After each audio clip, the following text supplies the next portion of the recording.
Greetings. Happy Thursday. Welcome to the Steve Deace Show, live and on demand here on BlazeTV, radio, and podcast. I am Steve Deace. He is Aaron McIntyre.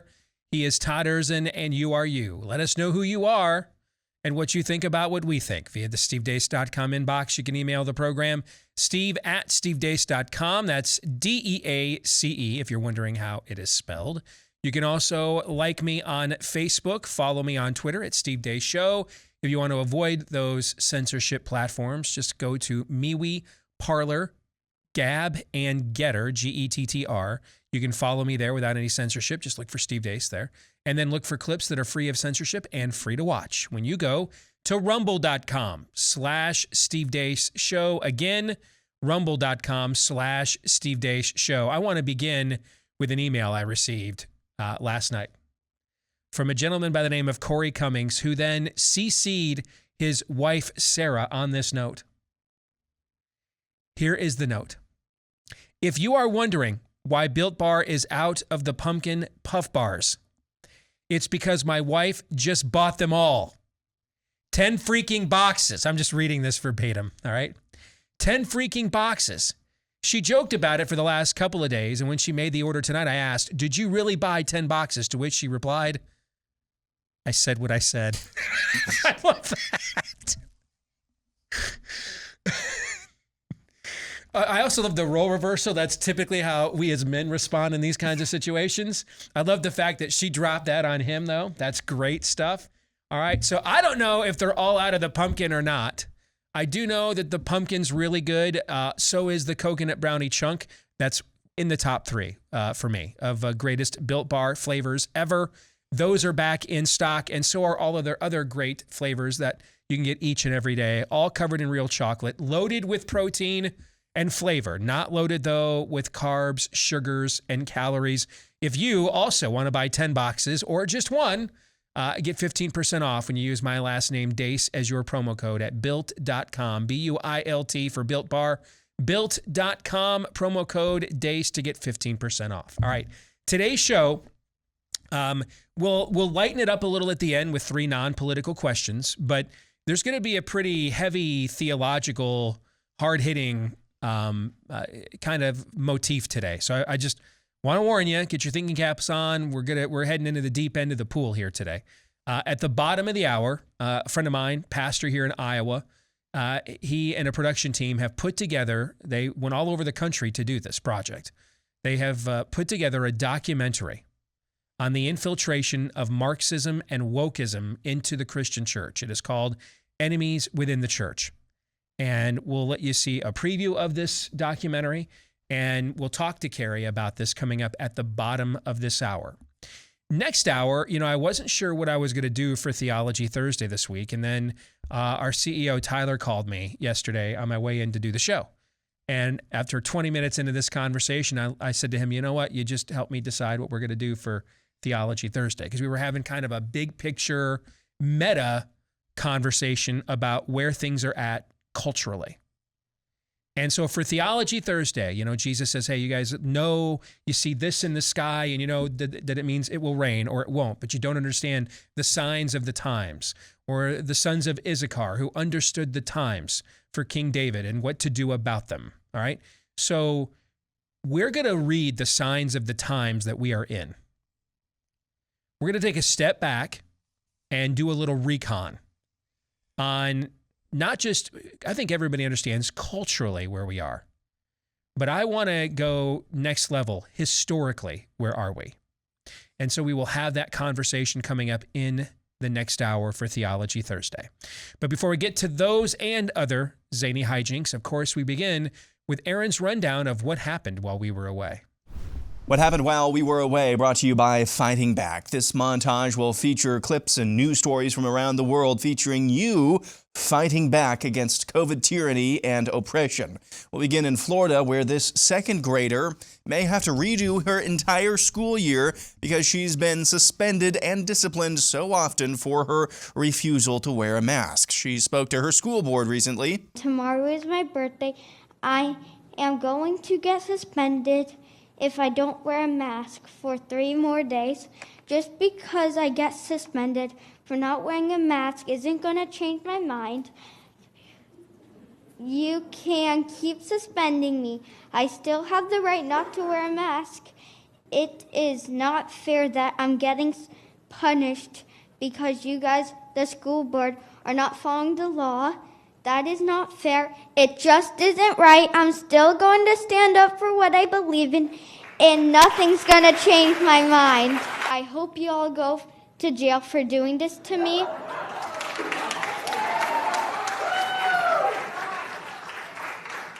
And my family is proud of me, and my Uncle Murphy, that is in heaven, is really proud of me. And I want to say Burke sucks, but instead of, your rules suck.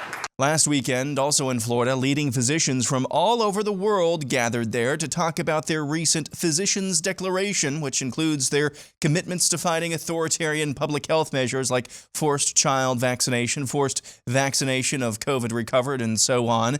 It was a who's who of physicians and epidemiologists like Dr. Pierre Corey, Dr. Robert Malone, Dr. Ryan Cole, Dr. Peter McCullough, and many others. In New York, a bunch of New York's finest were spotted recently riding the subway without their masks. Well, you've heard it. I see a lot of badges, like on the shirts. Can you turn your camera off? Yeah, you know that you can get a fine for not wearing a mask. It's all right. They can find me. They can fine you? Yeah. All right. New York's finest. In Israel, Orthodox Jews continue to protest against the vax mandate. They're chanting, "We will not comply." Employees of the mega corporation Procter & Gamble have put together this shot across the bow of their company's vaccine mandate. We are Procter & Gamble. You don't know our names. You don't know our faces. But there are thousands of us. And we work to produce the brands and products you use every single day. Pampers. Tide. Tampax. Charmin. Gillette. Febreze. Crest. Oral-B. Secret. And many more. Some of us have been working here for 30 years.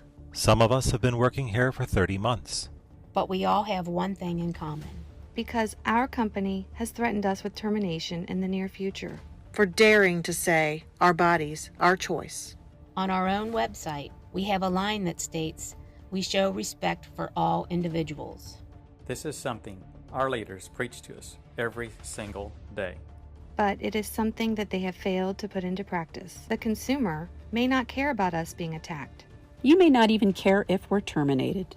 But know this. You'll start to care when our termination begins to affect you personally. What you've already seen happen to the airline industry will soon happen to many other organizations in America and around the world. When shipping speeds slow to a crawl and you can't acquire basic necessities, remember you could have stopped it from happening. When the factories in which we work grind to a halt, you will be to blame. So what can you do to stop this? Reach out to our company and tell them their overreach will not be tolerated. New Zealanders may finally be waking up after 20 months of lockdowns and COVID tyranny. They took to the streets this week in protest.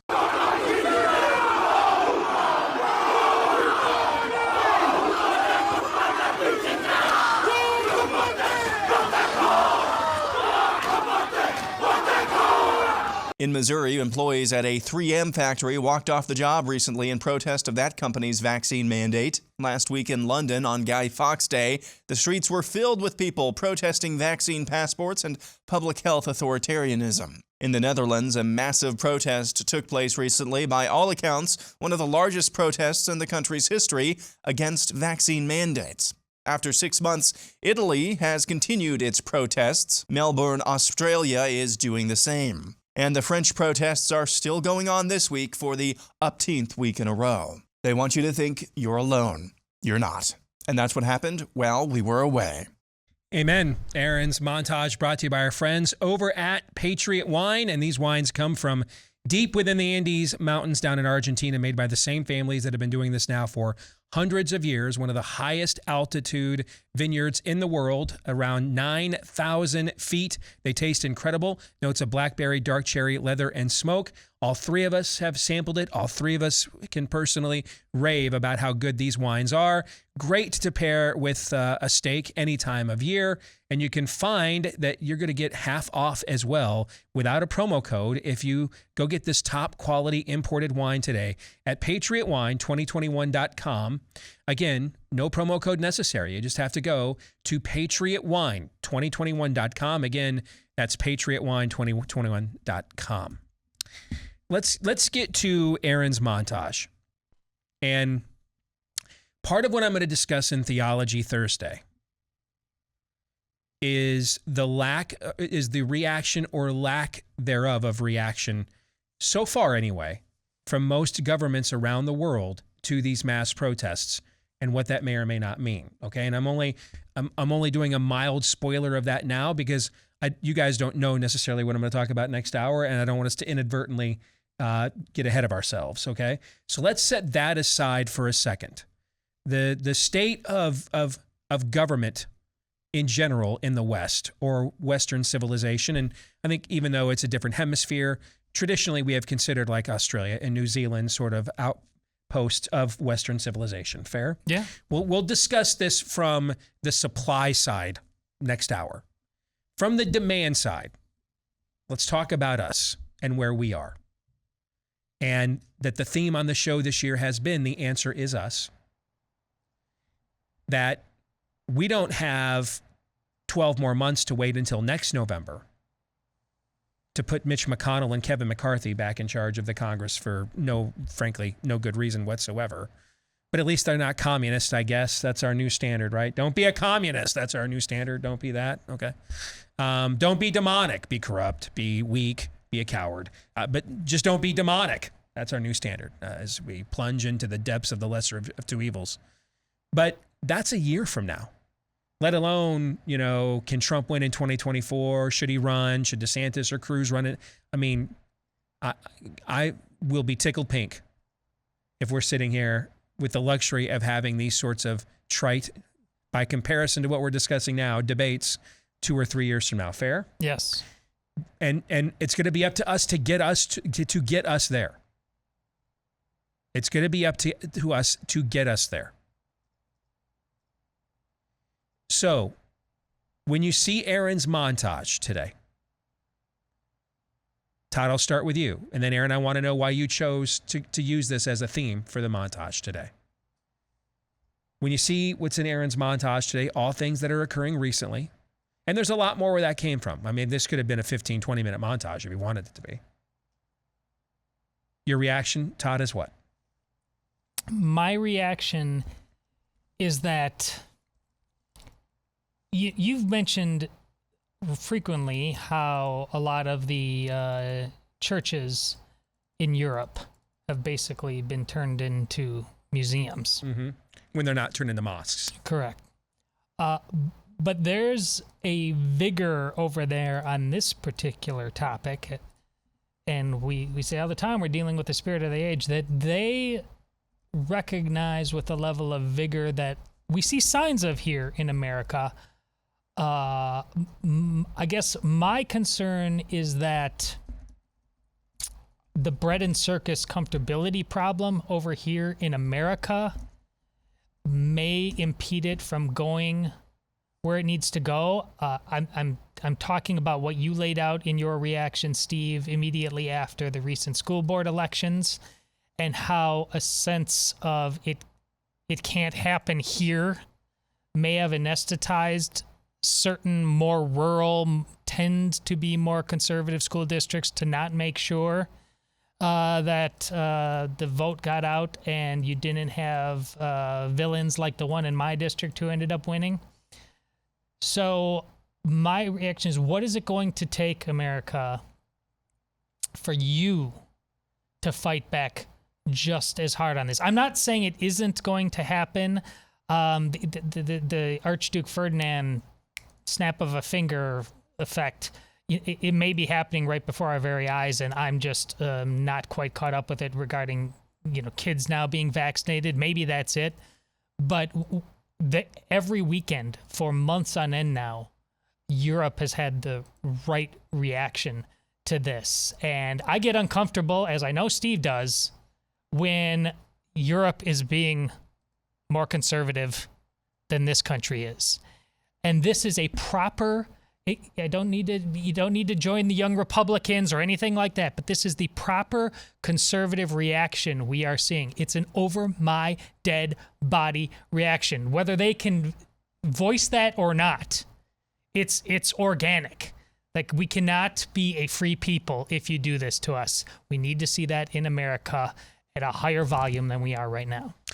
I agree, and I also think that it is because we have legislative remedies available to us through our unique constitutional system and the federalism that's inherent to it, that you can, the doctrine of the lesser magistrate is a lost art until like Ron DeSantis recently discovered it. But this is inherent, this sort of notion of these kinds of checks and balances all the way down. That's what the point of juries were. The founders considered juries to be the unofficial fourth branch of government, that was the very last. You can now go to your own peer group in your own community to get justice before we had to go and get it, the more old-fashioned way, right? And these sorts of systems don't exist in a lot of these other countries, where a governor of some Italian state just has some form of standing to practice a form of largely non-compliance against what's coming down from the centralized federal government, okay? But see, that, I would argue, to your point, that's even more of an impetus to do what's going on in these other countries, because we do have those pressure points. That it would be even more effective here because we then do have the ability to go out and act on it and pressure our elected officials to act on it in ways that may not exist in a lot of these other Western countries. See what I'm trying to say? Yeah, of course. And it's that it's not really an either or, it is an and also. I mean, this is one of the things that Letter from a Birmingham Jail is about. And if you've never read it, it is one of the greatest treatises in the history of American literature. And it's one of the most influential works on how I have done this show from the beginning of my career. So the setup to Letter from a Birmingham Jail is Reverend Dr. Martin Luther King Jr. is in jail for helping to organize and deploy the bus boycotts in Alabama in response to segregation. And the point of this was to bring, is exactly what the Procter & Gamble employees are talking about. Since we are predominantly, per capita more than any other group riding these buses and working these menial jobs, then you're going to make us sit on the back of the bus. We'll bring this system to its knees. We'll just stop riding your buses and take it out of your pocketbook if we can't get remedy legally. If you won't acknowledge the law, then we'll do this with the laws of supply and demand. Okay? And the letter is written to, I'm not saying it's on par with Letter from a Birmingham Jail, and if I did, he'd slap me for saying it, okay? But it's similar to the tactic that Jason Whitlock takes today in the column, or actually yesterday in the column he wrote for the Blaze about Kyle Rittenhouse, where he's like, his point is, why am I as a black man supposed to get all worked up that a white guy shot a bunch of white people who attacked him? And why is this a racial issue? Why? So those three white people, including the rapist, are now proxies for our left-wing saviors, and therefore if they can be shot, then I can be shot. I have no regard for them at all. The fact that too much of black Twitter is obsessed with a case that doesn't involve black people, a criminal case, black people whatsoever, is just beyond a fallacy. And he's exactly right about this. He's pointing out the fallacy of their arguments. And he's pointing out that what's happened is too many leaders in black America have allowed themselves, just like we've talked about now, the gender madness allows men to be better women than women. And Whitlock is writing yesterday in the Blaze, we're now letting white lefties be better black people than black people. They're more black now, okay? And we have to care more about them than we do the crime in our own neighborhoods and in our own streets and in our own schools, right? Yeah. This is dead nuts on the money. It's not his piece isn't a column, man. It's a friggin' mushroom cloud. That's why when I tweeted it out this morning, I attached that as a GIF to it. And the other side of that is, what was it, Dyson just a couple of days ago talking about the new lieutenant governor of Virginia saying, he actually said, I see her black mouth moving, yes, but black words don't come out. Yes. Well, a proto version of this is what MLK is attacking in letters from a Birmingham jail, because he has largely friendly white, I guess at the time we'd call them woke, lefty ministers telling him to work through the system. You know, they had just overturned in recent years Brown versus Board of Education, allow these things to work themselves out through the legal and legislative process. And his argument is it was 60 damn years from Plessy versus Ferguson until Brown versus Board of Education overturned that precedent. We're not waiting around any longer, all right? We do just as much living and dying in this country, military serving and tax paying in this country as everybody else does, whether they're white, red, or indifferent. We deserve our birthright as Americans, and we're going to take it. Okay, not by any means necessary. That was Malcolm X's message, but to the extent of within Christian ethic is the most extreme I am permitted to become, and it is civil disobedience, and that's what he lays out in Letter from a Birmingham Jail. And it's a response to white folks who think they get to lecture him about what being a civil rights leader looks like. And that's very similar to the tone that Whitlock takes. And I think that within that framework, you see that this is how pressure is brought onto the system. You don't win the election and then you win the argument. Honor Margaret Thatcher's axiom. First you win the argument and then you win the election. Okay? First you win the argument and then you win the election. On our side, we have too long viewed voting as a salvationary exercise. That voting is how we save America. Voting is how we save our belief system. It is part of that process. But it's a little bit like if I obeyed all the other 10 commandments and then ignored the first 2. I'm a good person. I don't steal. I don't lie. I don't adulterate. I'm a good person. But I skipped the first 2. There's only one God. Don't worship any other gods. Hell has got cages full of really good people.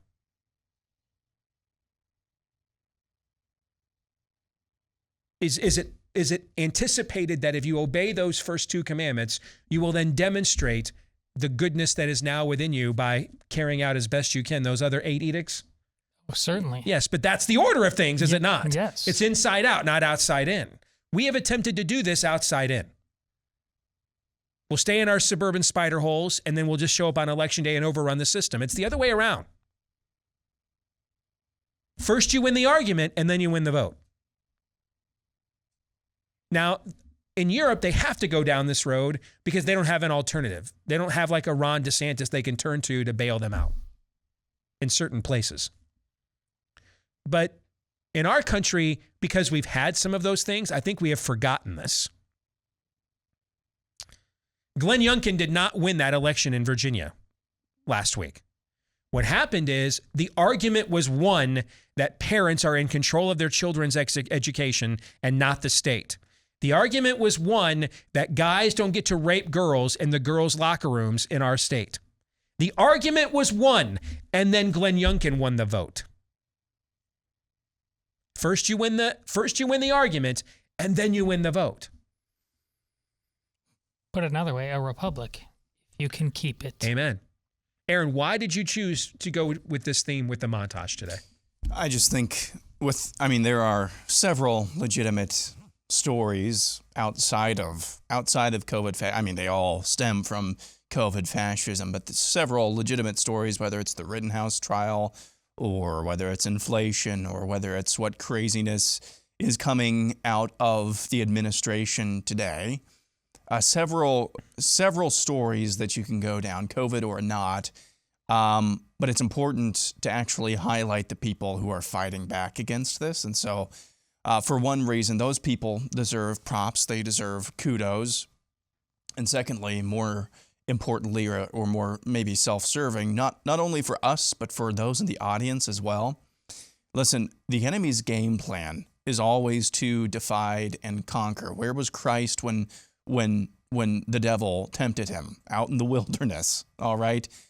The plan is always to make you feel like you're on your own. You're isolated. You're isolated. That's the game plan they've been running from the very beginning, literally isolating a lot of you and then causing you to be, or hoping that you would become fearful. It's important to know, even if you don't see them every single day, there are millions of people around the world. On this issue, may disagree with you on a lot of other issues, but on this issue, they see things the same way you do. There are a lot of people around this country, probably millions around this country, tens of millions, who see things the same way you do on this issue. It's important to remember that, so that when you're stuck in a situation like the gal who emailed us, 8 kids, the 9th on the way, last Theology Thursday. Husband is about to lose his job over the vax mandate. Don't know how they're going to make ends meet. It's small consolation. It's small consolation in those moments, obviously, to know, hey, we're all in this together. You're not alone, but it's important to know that it's a fight worth having. And a lot of people feel the same way that you do. And so I think, there's just not enough time in the montage to highlight all of these every single day.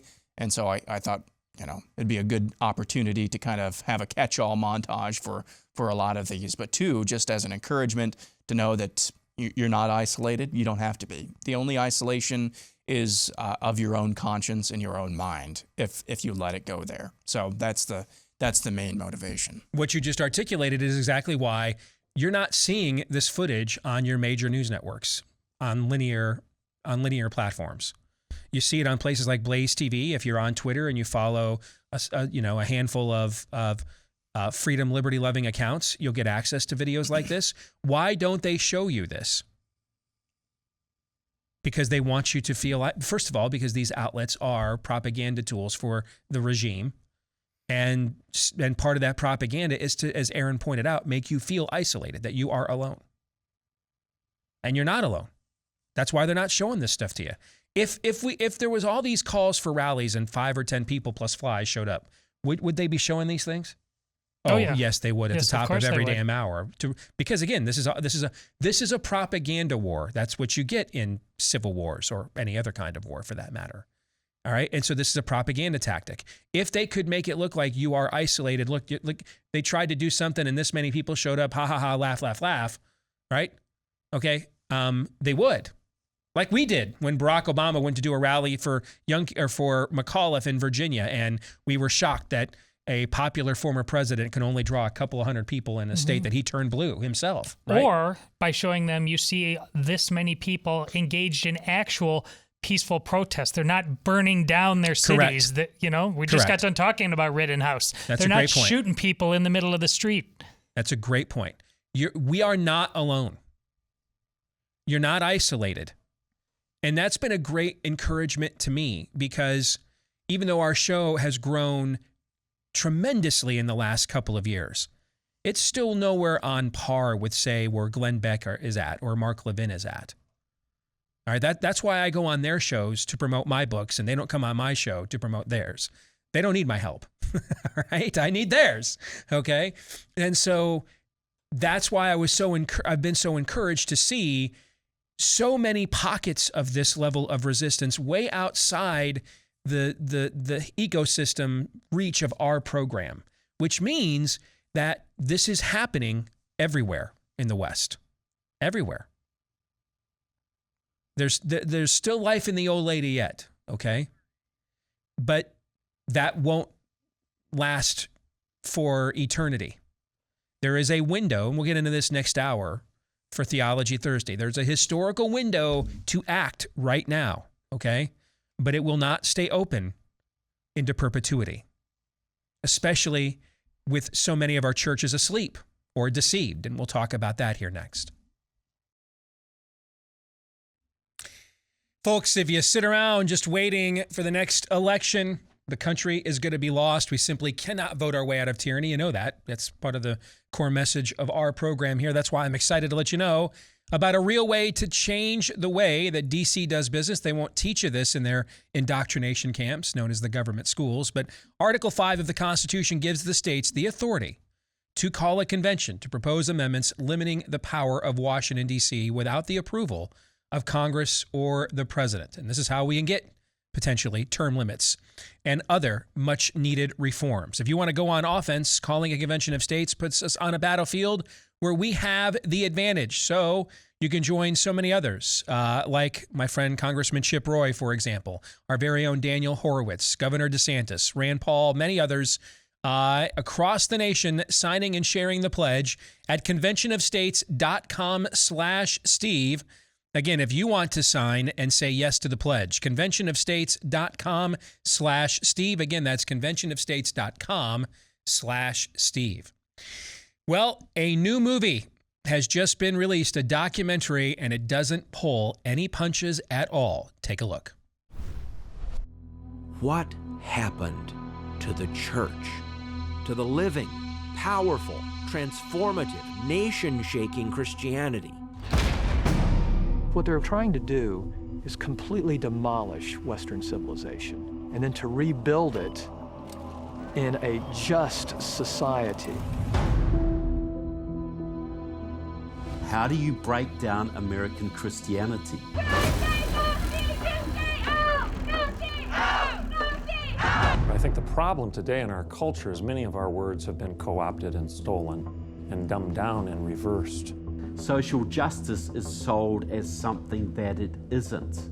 Critical race theory is sold as something that it isn't. Whiteness has caused blindness of heart. Whiteness has caused blindness of heart. When you preach victimization, it always leads to vengeance and vice. Us against them, me against you. I want my pound of flesh. American churches today are where the universities were 10 years ago. Pretty heavily Marxist. They're not quite there yet, but they're well on the way. Many of the seminaries and Bible colleges are definitely already there.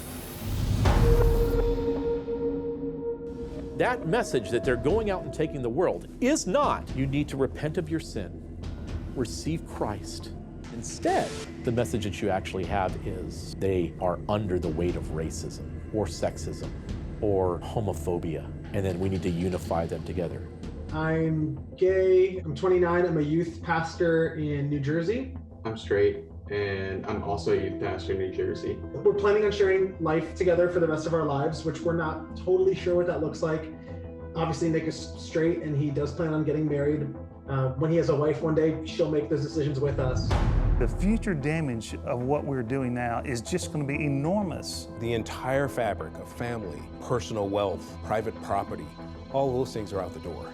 And everything is the state. They believe the state is God. They don't define justice the same way as the scripture. Oh, no. It's going to be an equality, all right. And it's going to be a totalitarian Marxist justice. So there is the preview for the new documentary, Enemies Within the Church. One of the men behind this documentary, who also narrates it, and he's been a longtime friend of mine, is Pastor Cary Gordon in Sioux City, Iowa, and he joins us now. It's good to see you, brother. How you been? Wonderful. Thanks for having me on your show, Steve. Glad to see I am not the only one who looks a lot older than I used to be. But that we're going to take that as signs of wisdom, brother. I went to brush my hair this morning, and I'm like, who put all this salt in the side of my head, right? When I got out of the shower. You know, we started making the movie 3.5 years ago, and some of the footage, my beard is actually a different color than it is. Yes. Continuity errors. Go back to Judd Saul, your director, and say, you need to fix that in post, okay? Right. The colorist said they can't make my beard change colors. Sorry. All right, let's talk about... Let's start with a rather obvious question. Why is this film needed? This film is needed because, how do I say this with gentleness? The United States doesn't realize that we're in World War III, that we're losing the biological war, that we're losing the psychological war so that China and other communist regimes can avoid a military war. And this movie documents how they did it. What causes a guy from Sioux City, Iowa to think, you know what? I'm going to put this thing together and name names of some of the biggest figures in current modern American evangelicalism. In other words, who died and made you boss? I used to get this question all the time. I still do sometimes, but I get to ask it now. So where did you get the authority or the uppityness to believe that it was up to you to call the church into account? That's an excellent question. The answer is Jesus died, and he gave gifts unto men, and he set them in the church. In Ephesians chapter 4, apostles, prophets, evangelists, pastors, and teachers. And we are commissioned not only to preach the real gospel of the Bible to our generation during the period of history when we're alive, but we have to defend it from wolves and liars who pervert the gospel. So in a sense, I have a duty from heaven, according to the scripture, to stand up and say, no, what you're saying is not the real gospel of the Bible. You're perverting God's word and you're misleading God's people into perdition. And if I didn't do something like that, if I didn't stand up and say it, I would be failing my job. I had a long conversation with our CEO, Tyler, yesterday, and some of that I'm going to talk about in the next segment of the show, in part 2 of our Theology Thursday this week. But we were having a sort of a meta conversation about where we are at historically in the West. And one of the questions he asked me is, you talk on your show, Steve, all the time about revival or bust. I hear you talk about that on your show constantly, and you have for years. Do we have major Christian leaders who could lead that kind of a revival? And my answer to him was, I actually think in this case, it has to come from the local church. That the most powerful institution of the American Revolution was the local church. All right. That was the so-called Black Robe Regiment. That was the most powerful institution that drove on a moral and philosophical and theological basis that drove that pivotal turning point in all of human history. And it's going to take something like that from local churches across the country as well. And I think therefore it's somewhat poetic that a guy who is frankly just from Sioux City, Iowa, you have a successful church, but it's Sioux City, Iowa. It can only be so successful in Sioux City, Iowa, right? And so it's that a guy from Sioux City, Iowa got together with some of his friends, got in a car, went all over the country talking to Christian leaders around the country, trying to figure out what in the Sam Hill's going on here. Yeah. Exactly. And it really is a journey. And the movie is inviting everyone to come and get on the journey with me from the beginning to the end. We asked the question at the beginning, like you saw in the trailer, what happened? What happened to the church? Where's the real church? And by the end of the movie, you're all going to know what happened, exactly what happened. You've got the historical track. We go back 100 years after the Reformation and say, where did we go wrong? Because there's problems. And decisions that were made theologically 100 years after the Reformation are now coming to fruition. Their logical conclusions are happening right now. And so we're kind of shocked at how bad things are, but there's a reason. So we have a historical track. We have a theological track. We reduce this down to 3 big ideas that pretty much dominate the Western church in every denomination that we say are poison and they're error, and then we show why. And so historical track, theological track, and then you have the political legal track. Of course, we have to deal with that too. By the end of the movie, I think everybody knows what happened to America. And most importantly, when you leave the film, we've been saying this, we're hearing this from people who saw the preview, who saw the premiere that was held in Sioux City. Hundreds of people came from all over the country to see it. People were making phone calls between the theater and their car saying, you have got to see this movie. This movie says what no one else is willing to say, and it gets to the root of the problem, and we give an action plan. What do we do now? After you see the movie, what are we supposed to do? Everybody build a bunker? No, we have an action plan on what to do to save this country. It's still not too late, although without God and without the Bible and without following biblical instructions, very specific instructions, yes, it's too late. If you're going to leave the Bible out, you think you're going to do it through the Republican Party, or you're going to reelect Donald Trump and he's going to save the country, you are going to lose everything. You're going to lose your freedom, because freedom doesn't come from Donald Trump, and it doesn't come from Democrats for sure. And it doesn't come from any Republicans. And it certainly doesn't come from American politics. Freedom comes from Jesus Christ. People that knew that founded this nation, and the people that are supposed to know it are aborting this nation right now. They're not doing their job. So our goal is not just to show you what's wrong, not just to show you how we went wrong, but we have solutions on how to fix it. And we have to do it in faith and obedience to the Lord Jesus. you were kind enough to let me see a sneak peek of this movie a few weeks ago, and I felt, I know how I've often made other people feel now throughout the course of my career. Just bombarding people with clips of things they don't want to admit their favorite leader or superstar Republican has ever said and done, and yet here's their own voice and they're doing it. And you just want to turn away. You don't want to, I just can't believe I kept falling for the banana in the tailpipe kind of a thing, right?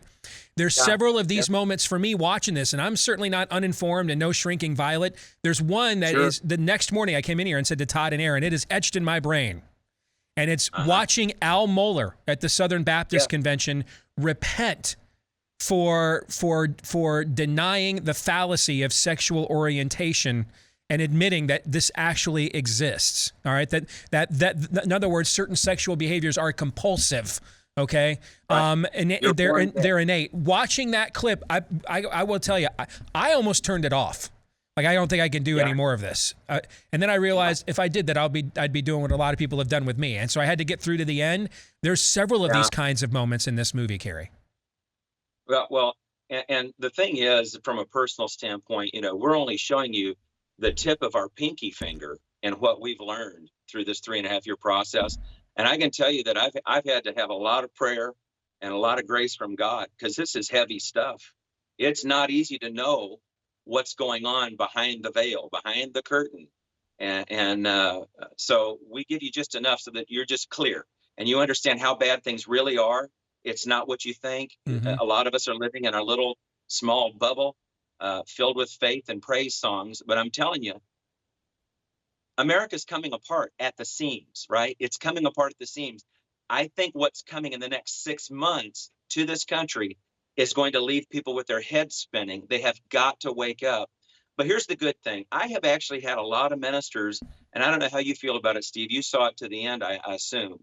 I've had ministers say to me, I am tempted to give up and quit all the time. But when I saw the ending of this movie, I had fire put back in me to go back and keep fighting. And a lot of people have said they had hope for the first time after watching this movie in many, many years. So I don't want people to think this is just all negative and it's all hard and it's all sad and heartbreaking. And I mean, nobody wants to have something else to be depressed about. I want you to realize we do give you hope at the end, and it's real hope. It's not hopium. It's the real thing. It's hope in the name of Jesus Christ. How can people get a hold of this movie and see it, Cary? Well, the movie is released to the public tomorrow, assuming that the computer guys get everything done just so. But tomorrow it goes live for the public. You can stream it from anywhere in the world at www.enemieswithinthechurch.com. www.enemieswithinthechurch.com. Everybody go watch this movie. You will be glad that you did if you carry it through to the very end. It's very powerful. It's very well edited. It's very well done. Thank you. And you guys did a phenomenal job of wrecking us. All right. But it's stuff that we needed to see. And maybe I think we're more, I know it took you probably longer to get the film done than you wanted. Frankly, the timing is perfect. I think we're more ready to see this now than we would have been even a couple of years ago. Okay. So go to enemieswithinthechurch.com, and that's where you can watch it beginning tomorrow, correct? That's right. Thank you. And Steve Deace is in the movie. I am. Yes, they decided to lower the standards for a couple of scenes and include me in an act of complete and total pandering. Yes, that is true. Good to see you, brother. Really appreciate you. Thank you. God bless, Steve. Same to you. Enemieswithinthechurch.com. Now, I'm just going to warn you, though, okay? There are no sacred cows in here, man. Like none. And if I'm wincing, because have I skewered a few sacred cows? We've done some of those animal sacrifices on this show over the years, have we not? Those are my favorite part of the coattails. I know you would do these animal sacrifices daily. When Todd talks about the Old Testament coming back to life, that's part of he'd like to bring back to life. All right, it's just we're just sacrificing sacred cows every day for 2 hours, just bloodletting them. You'd like to see that, right? But this movie doesn't have any. Okay, and watching Al Mohler, who's been on my show, who I had in the past early on followed very closely and admired, and watching him stand up in front of his fellow Southern Baptist and repent for denying sexual orientation. I was just blown away. I mean, and then you like rewind it on the little Vimeo with your finger. Did I see that? Yeah, I did. And there's several of these kinds of moments, man. Okay, so those of you that are like in a dot connected mood, you know, the ones that are emailing me vigilante media, conservative media kill lists of who you want me to take on and take out. All right. If that's you, then this movie is right in your wheelhouse, because it doesn't, the bodies hit the floor in this puppy. All right. And just imagine if only half of what's in this film is true. Just only half of it is. What if they only got 50% of it right? It's a good watch. And that's, you know, we've got a conversation coming up here in a couple of weeks on the show, actually. When I head down to Oklahoma City for the filming of Nefarious, we are going to spend an entire hour talking about eschatology on this show. And folks, it was my idea. I'm the one that said to Todd, hey, let's set this thing up. All right. So this will be one of the evergreens next month when I'm gone for a couple of days for the filming of Nefarious. And we're going to be joined by a gentleman named Douglas Cobb. He has written a new book called And Then the End Will Come.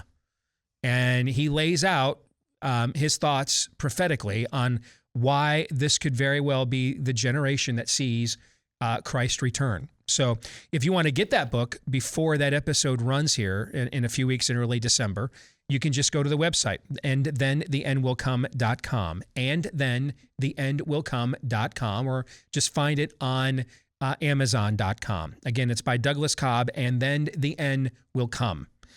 And we're going to have something on this show I never thought we'd have. And it would be my idea, an eschatological conversation. Next hour, we'll continue Theology Thursday. Let's understand the signs of the times, and then maybe what to do about them. We'll do that next. Back yet again here with Hour 2, live and on demand here on Blaze TV, radio, and podcast. My name is Steve Deace. His name is Todd Erzin. His name over there is Aaron McIntyre. What's your name? You can let us know by emailing the show, steve@stevedeace.com. That's DEACE. You can also let us know by following us, liking us on Facebook, following us on Twitter @Steve Deace Show. I learned yesterday somebody whose name is Bruce Jenner's uterus is following me, is following the show because he retweeted me yesterday, or she or they. I'm not really sure what the preferred pronouns for Bruce Jenner's uterus happens to be.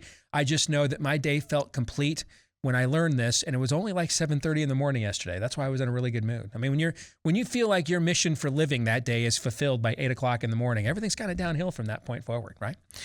You can also follow me on sites that don't have any censorship at places like MeWe, Parler, Gab, and Getter, and then get clips of the show that don't have any censorship either and are free to watch over at rumble.com/Steve Deace Show. True story. I got retweeted yesterday by Bruce Jenner's uterus, guys. So far, now who knows, we got one day left, but when we do our best and worst of the week tomorrow, that is the leader in the clubhouse right now for my best of the week, getting retweeted by Bruce Jenner's uterus. It's like the astrological... Is that like getting retweeted by Lindsey Graham? Lindsey Graham's what? Just Lindsey Graham. Yeah. Oh, okay, sorry. My bad. Todd? It's like the astrological signs of Twitter. Are you a Capricorn? No, I'm Bruce Jenner's uterus. Yeah, there you go. Yeah, the Twitter zodiac. Yes, I like that. All right, what else? Oh, you know what? I'm going to do something. I don't know if I can do it, but I'm just going to do it because I've made a career out of not asking for permission like ever and then just begging for forgiveness later if I wasn't supposed to and it didn't work out, okay? I'm actually going to put 2 live reads together in one little mini statement. And let me tell you why. All right. Because interest rates right now are still at historically low levels. We just took advantage of this over at our house. Just went through a refi to get an obscenely low interest rate. Okay. And one of the things we did to help us get there is we went through Scoremaster.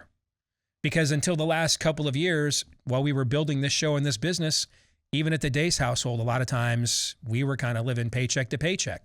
So before we go in there with a refi, where are we at from a credit score perspective? And then how do we get to where we want to go? We used Scoremaster ourselves to get that obscenely low rate for our refi just a couple of months ago. That's why I know the process works. I can recommend that you do it. You can visit scoremaster.com/Steve right now. Get all the information on your credit score that you should have that they already have on you. Don't find out from them. All right? You should be armed with that knowledge about you because it is you. It is you and what the system thinks of you. Know that going in. Know exactly why you have the score you have. And then if you need to raise it, exactly how to get to the score you want. And you can do that at scoremaster.com/Steve to get started today at scoremaster.com/Steve. But then there's a second part of this process as well. If you're not just doing a refi, you want to relocate, right? And there's a lot of conversations about this right now. There are a lot of people talking about this. People that have been frequent guests on this show, Matthew Peterson, Jesse Kelly, many others talking about we're just going to have to move into these red states and make them as red as we possibly can. That's why if you're going to make that relocation, and now's a good time to do it because those interest rates are so low, and who knows what the economy is going to look like even after the first of the year, given the way things are trending at the moment. All right, make sure you get a real estate agent that you can trust over at realestateagentsitrust.com. This is a company started by Glenn and his associates because they ran into real estate agents they could not trust, right? So you want to find a real estate agent that you can trust. I mean, somebody that was interested in moving to Iowa asked me for an agent. I actually sent them to our agent, Scott Remsburg. Again, I've not bought a house in 16 years, but I trust that guy because everything he's ever told me is true. And sure enough, he was able to help this listener get some information about what it would take to move here or into the, into a Des Moines neighborhood if they wanted to come. So find an agent that you can trust at realestateagentsitrust.com. The name of the website kind of says it all. realestateagentsitrust.com. So we won't make that a regular thing. It probably violates all protocol, but I kind of wanted to package them together as like a public service announcement because they kind of do go together, right? First of all, make sure you get the best rate you can on a refi or a mortgage, and then make sure you get the best agent that you can as well through realestateagentsitrust.com. All right, let's get to, and again, the name of the movie is Enemies Within the Church. Enemieswithinthechurch.com is the website to watch the movie when it debuts tomorrow. I have seen it, and it is powerful. Depressing at times, but powerful. And the ending does get you fired up to do something about what you just were subjected to watching for the previous hour and a half. And that leads to, again, enemieswithinthechurch.com. That's the website. That leads to part 2 of our Theology Thursday. And I'm going to impart to you in the audience part of a conversation I had with Tyler, our CEO, yesterday.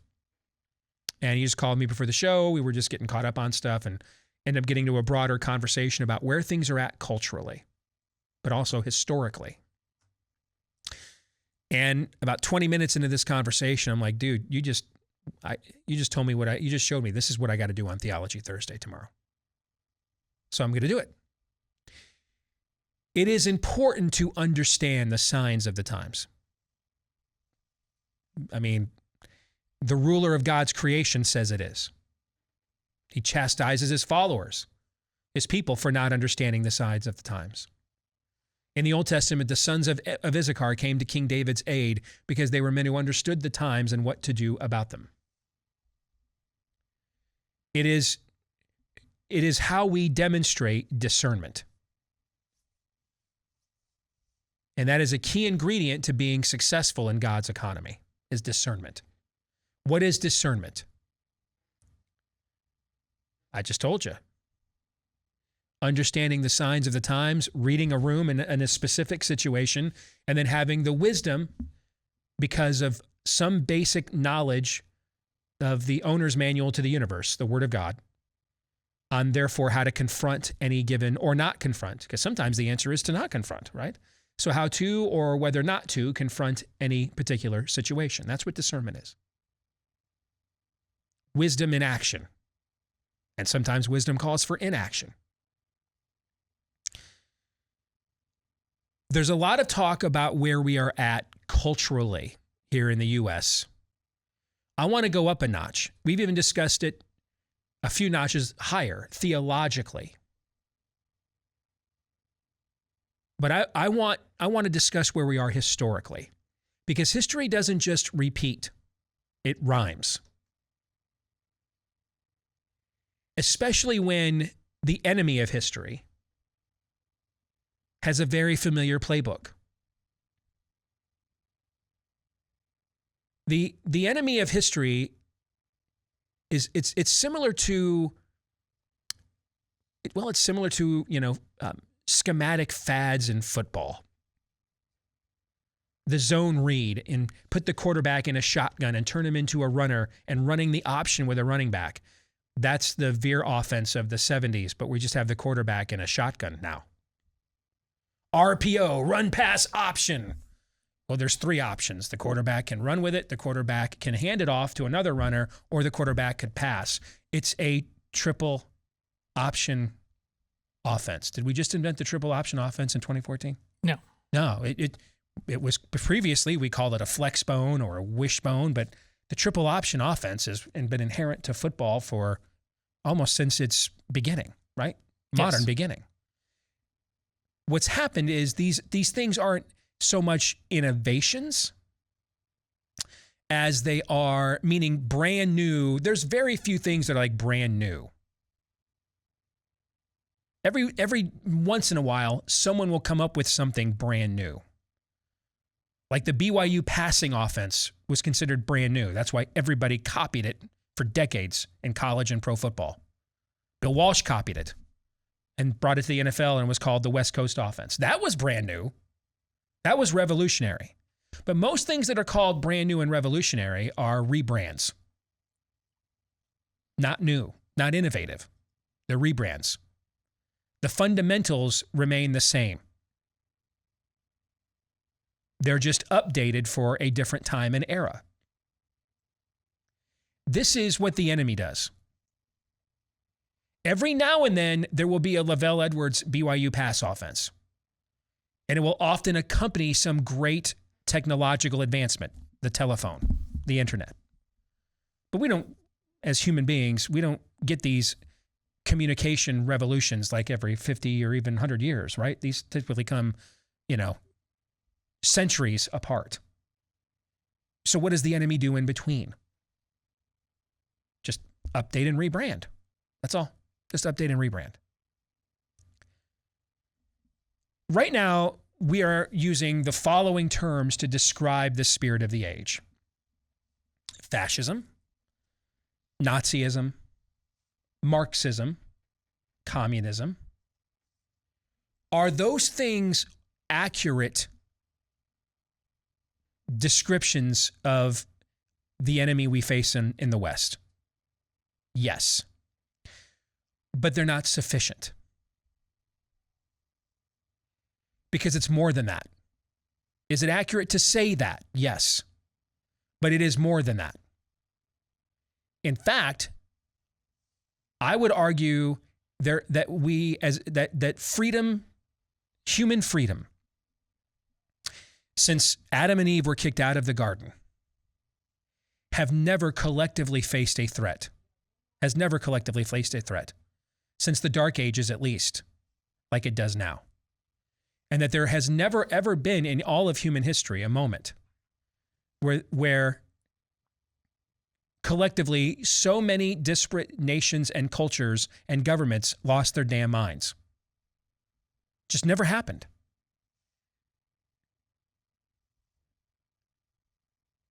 And I'm going to explain to you why I think that is. Because this, I think, is dramatically and vitally important to understanding the times so that we may then know what to do about them. And why our typical levels of engagement and activism will not be sufficient. Because what we're up against is not typical. The Nazis were typical.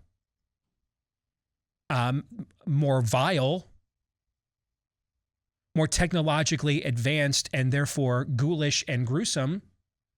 But they did things that if Genghis Khan had a technocratic society, or the Visigoths or the Druids or the Ottomans, or Muhammad, if they had technocratic societies with the ability, you don't think the Muhammad of the Battle of the Trench would have marched legions of Jews into ovens and gas tanks if he could have just done that? Of course he would have. Didn't have those sorts of technological advancements. So they had to do it hand to hand. The Nazis were a rebrand, an updated, a contemporary for their time update of what we typically see. Typically, when existential threats to human freedom emerge, they come from nation state. A nation state or a pocket of nation states that believe in the superiority of their either rulers or their customs and way of life, like Alexander the Great wanting to Hellenize the modern world, for example. And therefore, they view it as their mission, for your own good, of course, to conquer you and turn you into them. We are seeing a variation of that in this day and age, but it is not coming from the nation state. And that's what is going to make this harder to defeat than any of those other previous iterations. Aaron's montage showed you revolt after revolt, protest after protest. You said it was the umpteenth. I went back and looked. It's 18 straight weekends in Paris or Milan. 18 straight weekends in major metropolitan sectors of France. Unprecedented protests. And yet the democratically elected government there just isn't moved one iota, are they? Nope. Have we heard one iota of movement from the democratically elected government in Italy? Nope. Has there been one of these nations yet? The UK has seen these protests. Has one of these nations in the West yet, after these masses of protests, then turned right around and said, and in response to mass protests and revolts, the UK government, led by Boris Johnson, has decided not to issue the Vax Pass? Have you seen those stories or headlines yet? Not at the level we would need to. Why? I think I have the answer to that question. Okay? Because what we're dealing with is for the first time, and this is why this summer I didn't watch as many college football games, plus the commercials for fun late at night on YouTube from the 70s and 80s to pass the time. This is why I spent most of those nights instead watching end times videos on YouTube. Because for the first time, the world is small. For the first time, there's the ability for entities that transcend parochial or nationalistic concerns within an individual country's government or body politic to unite together to transcend all of those things. This is why they hated Brexit. But notice the two countries that basically are paying for the rest of the European Union, the UK and Germany. The UK says, screw that noise, we're not cutting the check anymore. In a normal era, there would have been mass protest in Germany the very next day. Workers saying, why am I going to work to pay for Greece's bills? Did you see that? No. Why? Because for the first time in all of human history, there is a truly global agreement from a sector or cabal of elites that have the ability with today's technology to connect with one another, do business with one another, unite with one another, and transcend the modern nation state. This is also why there is so much unique deception in our country. 2 days ago, a listener in France sent me the latest update that the French government was sending its citizens on COVID policies and statistics. And they were lamenting the continued tyranny in their country, which I agree with, but I couldn't help as I read through the dispatch. It was actually, because you know me, I know this data. It's pretty accurate, actually. Pretty honest, pretty forthcoming. I mean, I don't know. I'm not saying it justifies the tyranny the French government wants to put on their citizens, but the information they're actually giving the people, for the most part, about COVID is largely accurate. Our government yesterday, did you guys see this? Just out of the thin blue air, decided that like 20% fewer kids had been infected with COVID than they previously had estimated, with no justification as to why. And then they're actually claiming there are more symptomatic cases of COVID than actual infections. That's impossible. That the CDC is actually claiming this right now. Our buddy, researcher Phil Kerpen, he's the one that pointed it out to me. It's on his Twitter feed. You cannot possibly have more symptomatic infections of an outbreak than actual infections, guys. That violates every natural law of biology. That's not how this works, okay? Just fudging numbers, man. Just making poop up. Whole cloth. Whole cloth. Why? Because there's only one country left on earth that if it opts out of this, and even if it says, we'll go it alone, y'all want to do your own globalist thing, you can. We got our own thing. We got our own military. We're protected by two shores, and we got more nuclear vessels than you do. So have a nice time. Enjoy your dark ages. We're gonna continue, doing the old red, white, and blue over here. There's only one country on earth that has the standing that if it opts out of what is happening, this whole thing collapses. Can you guess which country that is? It's this one. This is the only one. If the Brits decide we're not doing this anymore, does it change this calculus at all? No. If the French decide we're not doing this anymore, does it change the calculus at all? No. All right. Now, if the Brits and French decide they're not doing this anymore, does that change the calculus at all? Oh, yeah. But the problem is these folks have created a system where they can transcend these parochial issues. This is why the elected leaders in our own country and in all these other countries aren't turning back at all, despite how bad their poll numbers get, despite how overwhelming the revolt gets, the protests become, the volume increases. It's why they're not turning back at all. Because they're not accountable to you anymore in their own minds.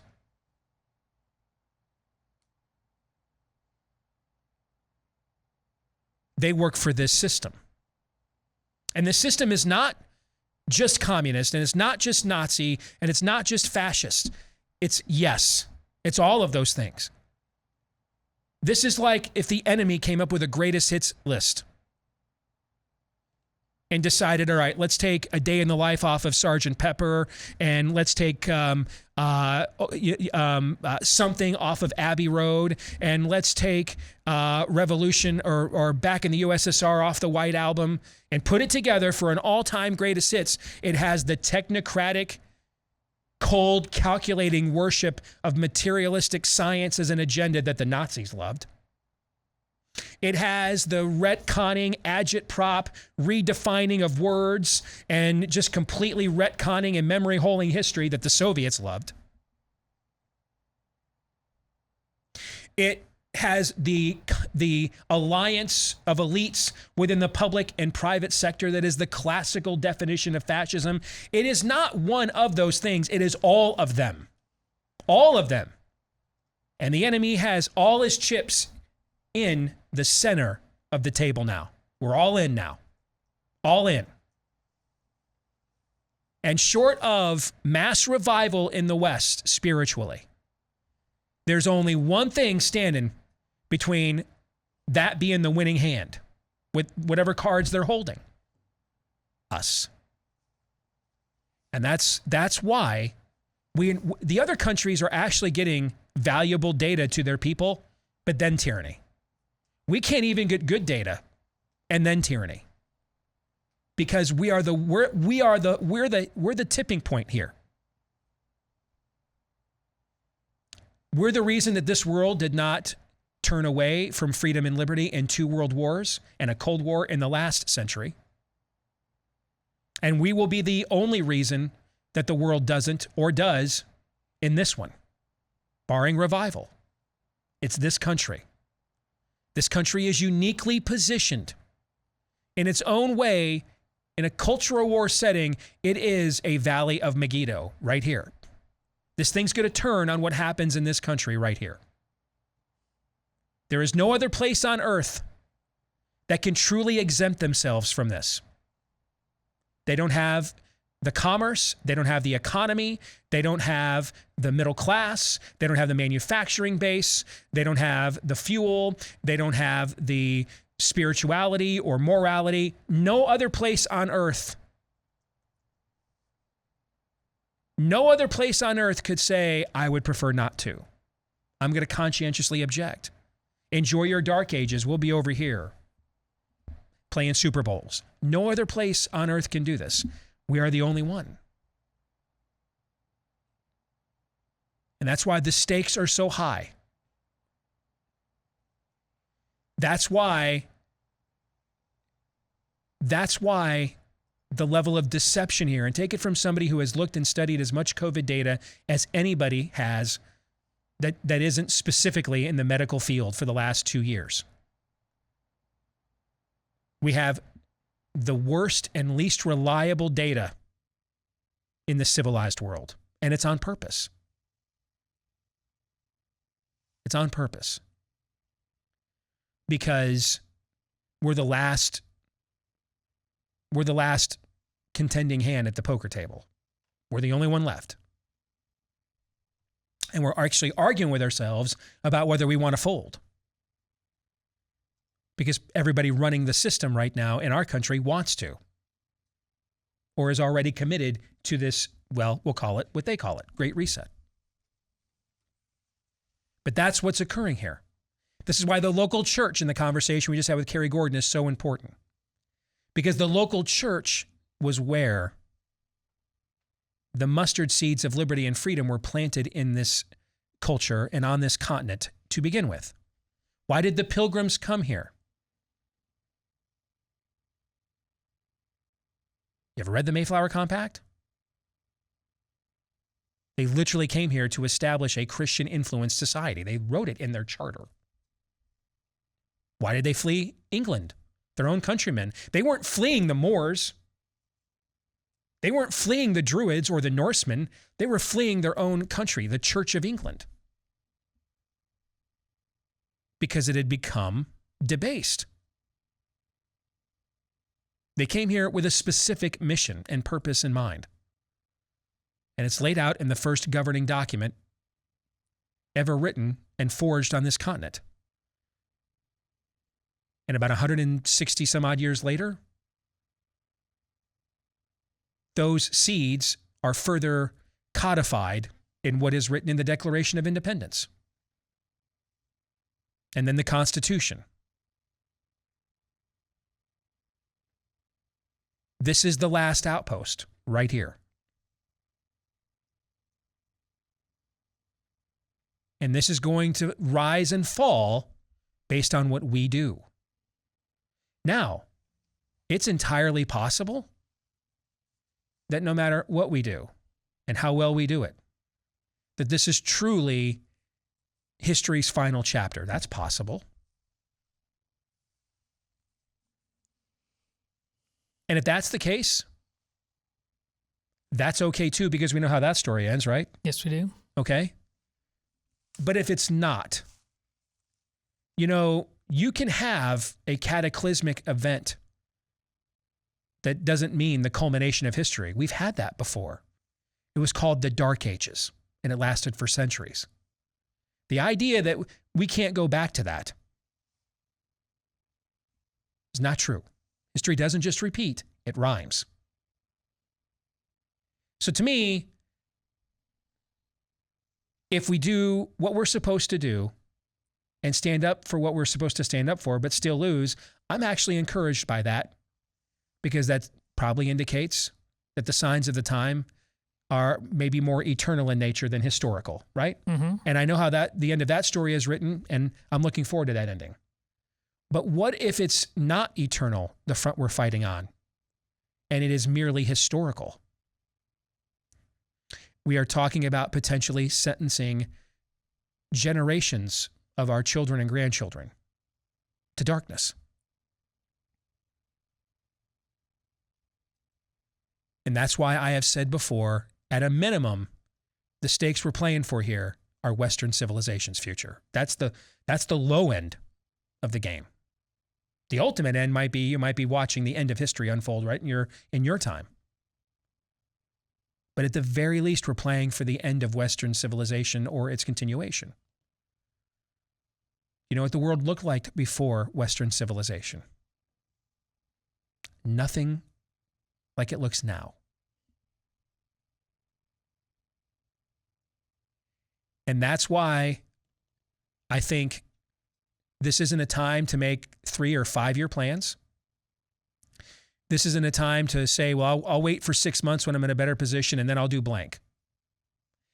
I could be wrong. I don't think I am, though. That's why my own sense of urgency, my own willingness to go to places in the past I really didn't want to go to or wasn't comfortable with is evolving. It's because I'm responding to my own diagnosis of where I think we're truly at here on the timeline. And I think there's one place left that can plant a flag, pardon the pun, and say, no. But the time that we can do that here is not into perpetuity. It's limited. We're at the point now we're debating, can I breathe free air and do I possess bodily autonomy? Do you know what people have traditionally been called when they couldn't decide for themselves whether to breathe free air or whether they had bodily autonomy? What have we called such people throughout all of human history? Slaves. That's literally what we're debating here now.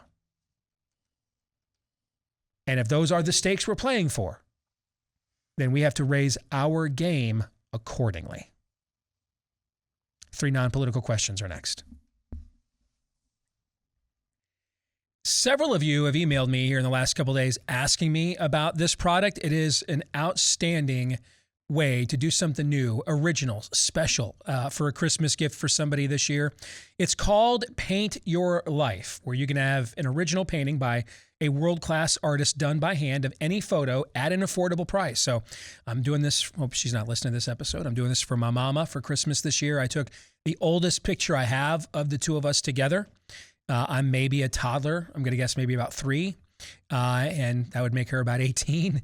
And of course, now that picture is from the mid 1970s, so it's pretty worn out. And I mean, I'm just blown away by what they were able to do with this. I mean, it looks phenomenal. Okay, and they can do this. You've got any memory you want to preserve, any photo whatsoever. They can do this for you, and it can all be customized.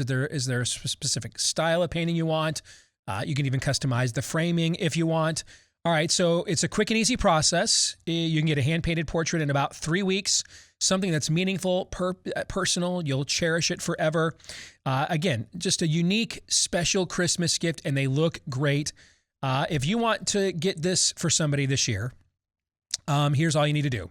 To get a special offer right now, 20% off your painting, 20% off, and free shipping.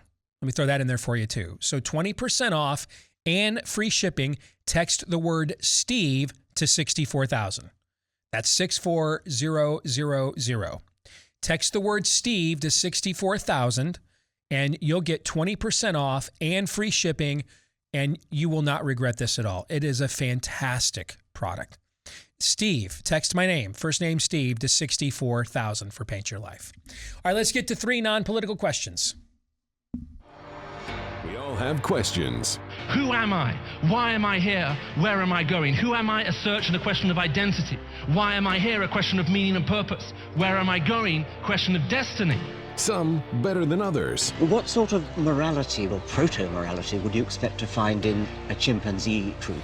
Injecting some levity into the demise of Western civilization. It's 3 questions on the Steve Deace Show. During that last commercial for Paint Your Life, I was frantically searching on the computer for the lower third and then for the full screen image. And I typed in the word paint into the file explorer. And there's a file, a PNG, and an image file named Steve Disembodied Head Oil Paint. And shockingly, that's exactly what it is. It's like an oil painting of your head. I don't know. Do I want to know why you had that? I have no idea. I can't. Do I need an armed guard, or do you need to call Lindsey Graham after the show? I haven't the faintest idea. Okay. 3 non-political questions that I did not think of during he the who last... does not have an oil painting of their headless boss on his computer cast the first stone. Yep. No, that's exactly correct. Go ahead, Eric. 3 non-political questions that I definitely did not just think of within the last 3, 4, 5 minutes as I'm Because you waiting. thought of them 10 minutes ago. Nope. No, Oh. I literally thought 30 seconds ago during it the was break. 32. Yeah, it was about at the 32-minute mark that I started thinking of these questions. Just, so set your expectations low and I'll be sure to exceed them. Question number 1, what do you make of some of the greatest coaches in college basketball over the last decade plus? Think Tom Izzo, Roy Williams, who's not even there anymore, Coach K, some of those names. What do you make of them struggling in the last few years? Is that perception real or is it not true? Coach K has struggled a little bit. Roy Williams. Coach Cal has struggled a little bit. Yep. Coach Calipari has by his standards. Roy Williams has. Izzo just won a Big Ten championship just like 2 years ago or something, right? Or was it maybe 3 years ago? But just recently. I kind of wonder, one, everybody gets old, if we're going to even accept they're struggling, but I'll go with the question. One, everybody gets old. The other is we're now more than a decade into the NBA one and done. And I think that other programs, like I look at yours, for example, have figured out that if we're older than those guys, we can still be better than those guys. Kevin Garnett's better than you at 18 or 28, right? It doesn't matter. Right. But how many of these one and done guys are Kevin Garnett? Not many of them. And so if you assemble teams of these guys and they're all 18, 19 years old and haven't been through an entire off season of a strength and conditioning program at a major university yet, and my guys have been through 3 or 4 years of this, and they're just more physically developed and they played together longer, that kind of trumps, in this case, that kind of trumps that level of talent, And so I think that's been part of it too. I mean, Coach K had a kid cannot quit on him in the middle of the year last year. Mm-hmm. That just wouldn't have happened 10 years ago or ever at Duke, And if you look at a lot of his best teams, you had a McDonald's All-American in Bobby Hurley, a very highly rated recruit in Christian Laettner, who's arguably the greatest college basketball player of all time. And then a lot of those other guys, like, that played in those eras, Quinn Snyder, Ala Abdul Nabi. These were, high-end 3, low-end 4-star guys, but they were program guys, high buy-in guys, right? And you could just run it back with those guys year after year. That's why he made all those Final Fours in a row. And I think several of these coaches kind of got away from that. And it got them a little bit away from being consistently great. While other teams, if I look at my team, how Michigan has become an elite college basketball program, it's because John Beilein figured out that we could dominate recruiting guys in that 25 to 50 range nationally who weren't one and dones and weren't on like Kentucky and Duke's radar. But we're still very good. But are still very good, and get them to stay for 2 or 3 years and buy into a system. And Juwan Howard has just picked that right up. And then now Juwan can get Moussa Diabate, 5-star guys, because of the first couple of years of how successful he was. And I just think programs are learning more and more that if we're older, and I think that's why you're seeing Kentucky and other these programs hit the transfer portal now. They're starting to figure that out too. So I think it's just, 23-year-old men are just physically superior to 18-year-old kids, unless that 18-year-old kid is a generational type of a player.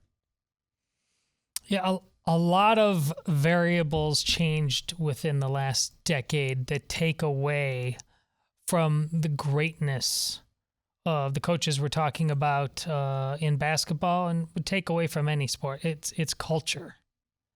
That you don't need to have a great culture to have a 1-year run, even 2-3 years, but to have the sustained excellence that the coaches you're talking about, there needs to be, it doesn't all have to be the same, but there just needs to be a non-negotiable year in, year out cultural ethos where the buy-in, it's what everybody wants, it's what everybody needs, and there's no just one and done was it. Plus, you get to the point in your career, where you've had so much success. I don't know if even Coach K fooled himself into thinking that this is the way. Just because things are the way of things, it doesn't mean you can make them work. There was, you can call it inevitable. I don't believe it. I don't believe many of the things that a lot of the sports bros think are, this is just progress. This is the way of things. That's usually lazy thinking and not true. But there's no way that was ever going to work with anybody's culture, no matter how strong it was, because that's clearly putting the I above the team. I'm here for 1 year. You're lucky to have me. Maybe I'll learn something. Maybe I don't. And then I'm moving on. That was a death sentence to true college level greatness. Yeah, I think the reason, if you accept the premise of this statement, I think the biggest reason is that a lot of these coaches forget that the reason why they are regarded as such great coaches, and the reason why a lot of these one and dones are attracted to them and their programs is because they are great coaches. You can only have success for so long with these one and done guys. I think they substituted the one and done, the talent, for the actual coaching. Because in the college game, more than any other level, especially the NBA, but in the college game, it's very much driven by the coaching and by the system that you run and the culture, as Todd was talking about, that you run as well. I think it's an over-reliance on talent instead of just trusting your coaching instincts. Question number 2: if you had Iron Man's arsenal, just his entire arsenal, just his entire company, what's the first thing you do? End COVID stand. How? Vigilante justice. As Iron Man once said or echoed, whatever it takes. That's how. Whatever it takes. Well, he could. He had his fingers in every aspect of tech. Go back to the very first movie, the great GIF, arms open, the grand explosion from his military success. Is it better to be feared Yes. or respected? Yes. Why not both? Yes. But then he goes every single movie of his that he's in, including all of the Avengers movies, it's constantly going through his crisis of conscience on every level. That's why my family and I were just caught the second half of Spider-Man Far From Home last night when we all got home. And Happy is talking to Peter Parker in his great crisis of conscience near the end of that movie. He says, "I can't be Iron Man." And Happy's like, "Iron Man couldn't be Iron Man. That guy second-guessed everything he did." But he would be helpful in debunking, as he did the military-industrial complex in many respects. As Iron Man, he would be helpful in debunking the vax mandate complex, because he has the wherewithal, he has the tech, he has the knowledge, he has the data.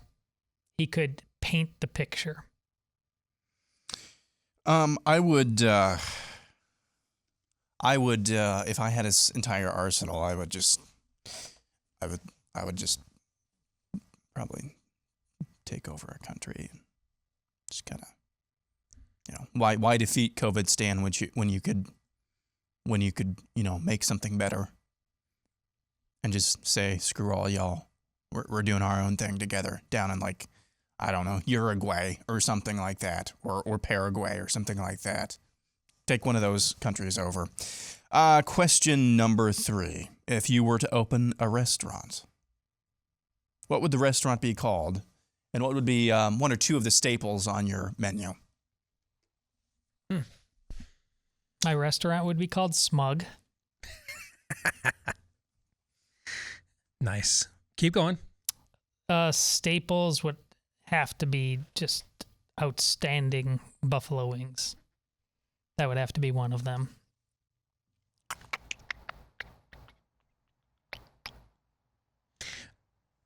I think I would call mine favorites. And it would just be a collection of my own personal favorite foods or the things I make really well. So like breakfast would be French toast because I make really good French toast. Let's call it the ugly American. Okay. I like favorites. I think is a little more marketable. All right. But I like favorites. Call it favorites. Okay. And, you know, so you've got some good pizza. You've got some lasagna.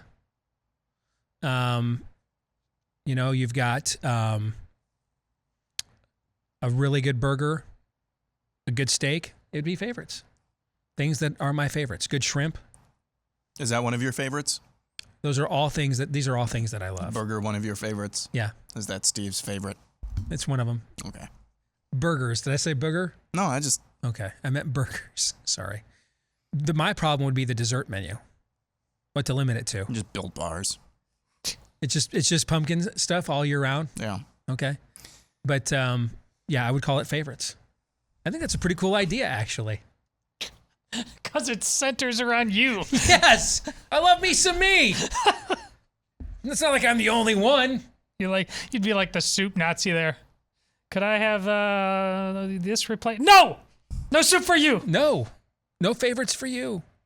Come to this restaurant. In fact, here's our marketing. Come to this restaurant if you like what I like.